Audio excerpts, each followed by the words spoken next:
माननीय मंत्री जी, defence minister Shri Rajnath Singh ji, education minister Shri Ramesh Pokhriyal Nishank ji, women and child development minister Shrimati Smriti Irani ji, information broadcasting, forest and climate change and environment minister Shri Prakash Javadekar ji का और माननीय minister of state Shri Dhotre ji का बहुत बहुत स्वागत करती हूँ। यहाँ पर सर हमारे साथ आज माननीय मुख्यमंत्री झारखंड से और माननीय मुख्यमंत्री गोवा से जुड़े हुए हैं। आपका सर बहुत स्वागत है। डेप्यूटी चीफ मिनिस्टर दिल्ली से और deputy chief minister Uttar Pradesh से भी हमारे साथ आज जुड़े हुए हैं। आपका भी बहुत बहुत स्वागत है सर।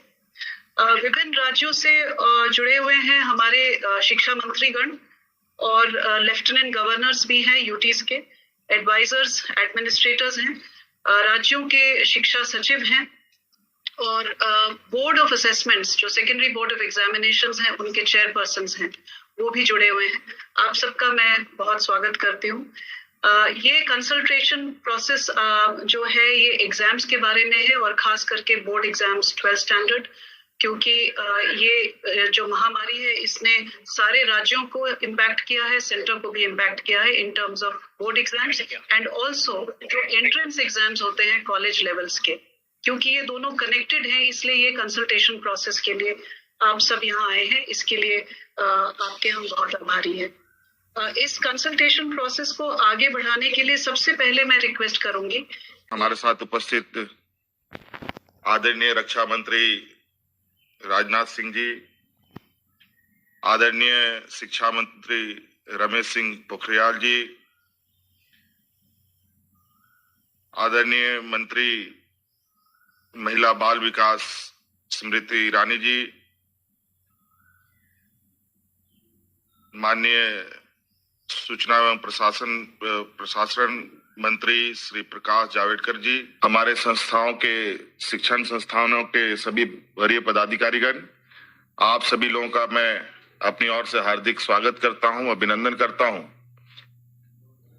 आज बहुत अहम विषय पर चर्चा हो रही है। निश्चित रूप से आज इस वैश्विक महामारी में एक चुनौती के साथ साथ हमें अपनी आने वाली पीढ़ी के लिए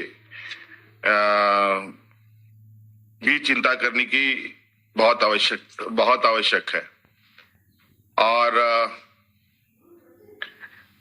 इस कड़ी में जो चीजें हमें स्लाइड के माध्यम से दिखाया गया है, कुछ सुझाव भी आप लोगों ने दिया है। ये बात कुछ सुझाव अच्छे भी कहे जा सकते हैं। बहुत मुझे लगता है इस पर केंद्र सरकार ने चिंतन किया है, इसके लिए मैं उनको बहुत बहुत धन्यवाद देना चाहूंगा। इसमें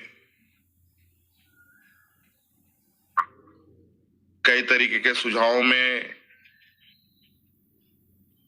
एग्जाम को छोटा करना, 3 घंटे से के स्थान पर 1.5 घंटे करना, सब्जेक्टों में बदलाव करना और होम सेंटर की सुविधा देना। जो बच्चे बाहर से पढ़ाई करके दूसरे राज्यों में जाते हैं पढ़ाई करने, उनके लिए भी आप लोगों ने ऑप्शन रखा है। ये सभी सुझाव निश्चित रूप से काफी चीजों को ध्यान में रखकर की गई है, लेकिन मैं क्योंकि आम लोगों की भी थोड़ी सहमति जानने की मैं कोशिश कर रहा हूं और मैं भी इसके पक्ष में हूं कि हम सही समय पर बच्चों के एग्जाम करा पाएं, लेकिन चुनौती कुछ इस तरीके से है और इतना भयावह संक्रमण देश में है, इससे भी हम इनकार नहीं कर सकते।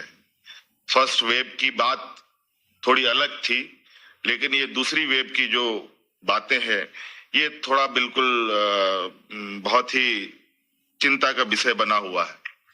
साथ साथ में अभी हम देख रहे हैं कि ब्लैक फंगस, व्हाइट फंगस की भी चीजें धीरे धीरे पैर पसार रही है।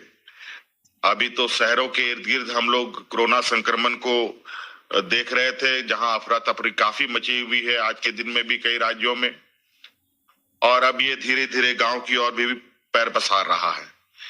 और कई पूरे देश में कई राज्यों ने लॉकडाउन रखा है, कई राज्यों में पार्शियल लॉकडाउन लगा हुआ है। और ऐसे स्थिति में हमें इस बात को भी ध्यान में रखना चाहिए कि कई बच्चे हैं जो अभी संक्रमित हुए हैं और स्वास्थ्य लाभ भी ले रहे हैं।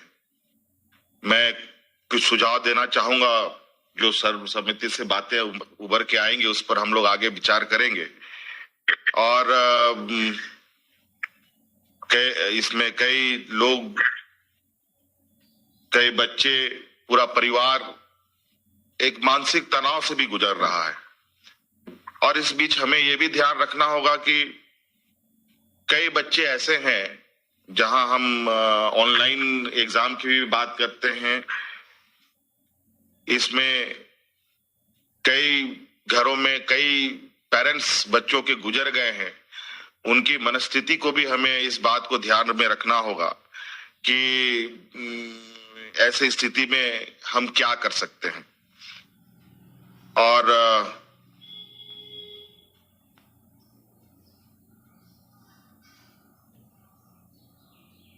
कई महत्वपूर्ण छोटी छोटी चीजें हैं जिनको हमें ये ध्यान रखना होगा कि आखिर इस चीजों पर हम लोग आगे बढ़े तो कैसे बढ़े। और मुझे ये लगता है कि अगर हम लोग आज ये चर्चा कर रहे हैं, ये चर्चा थोड़ा और जो भी तिथि निर्धारित हो, वर्तमान स्थिति को बहुत गंभीरता से ध्यान में रखते हुए, जब इसका संक्रमण दर घटते हुए अगर हम पूरी तरीके से अस्वस्थ होने लगेंगे तो मुझे लगता है कि इसके डेट को निर्धारित किया जाए। थोड़ा सा हमें और डेट निर्धारण करने से पहले मौजूदा संक्रमण का आकलन हमें करने की आवश्यकता है, मुझे ऐसा लगता है। और